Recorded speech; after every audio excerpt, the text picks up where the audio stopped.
How do you continue to perform at a high level when you fail at something?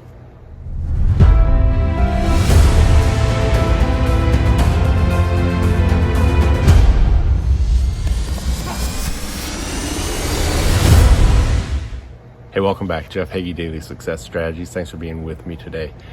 Today, what I want to do is I want to share some conversation I had with my friend, Matthew Bain.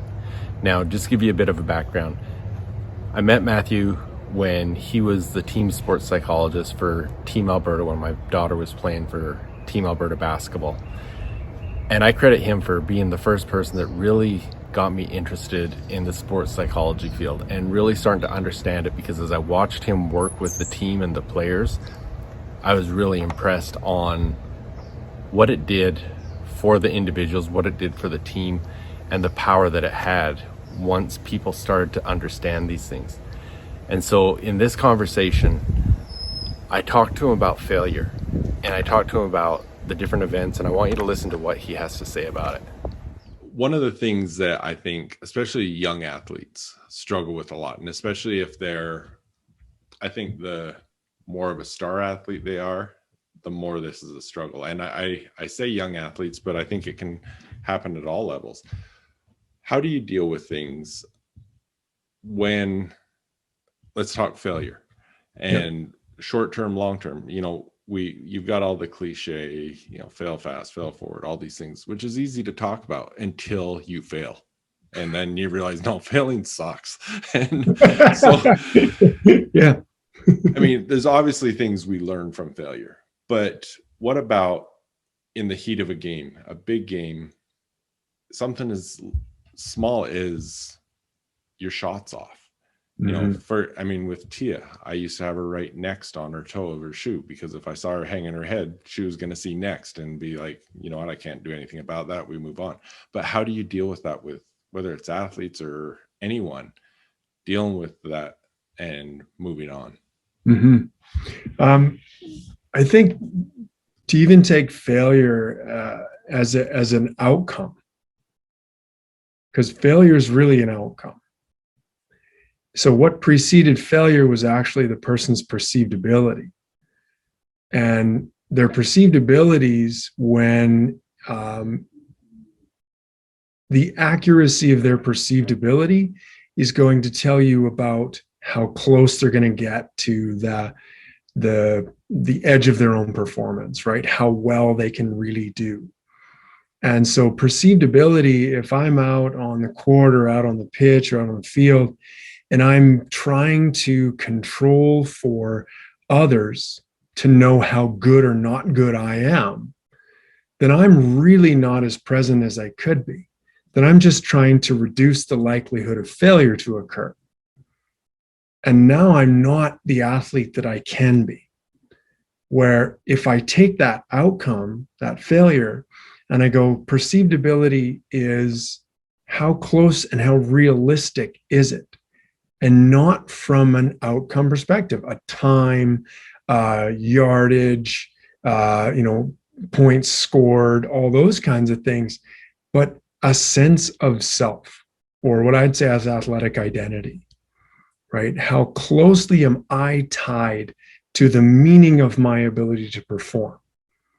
Like, this is super important. Okay, you're super important, or it is. If I can separate those two, then I want to say, I'm going to take that super seriously because I love it, but I'm going to take myself lightly because I really respect myself. And I'm going to get as close as I can to reduce the perceived part out of that and just look at my own abilities. And that's what I call the ability-capability gap. All of a sudden it shrinks, right? If I'm mitigating failure, then failure, it could be this, right? I didn't perform, as well as I could, so I immediately failed, right? Versus like ability. I could be yo-yoing in between those two things for the entire game, entire practice. I hope I am. Then confidence does that and bumps up ability. Well, what does that do to the capability line? Bump, bump, bump, bump, bump. And it just keeps going up.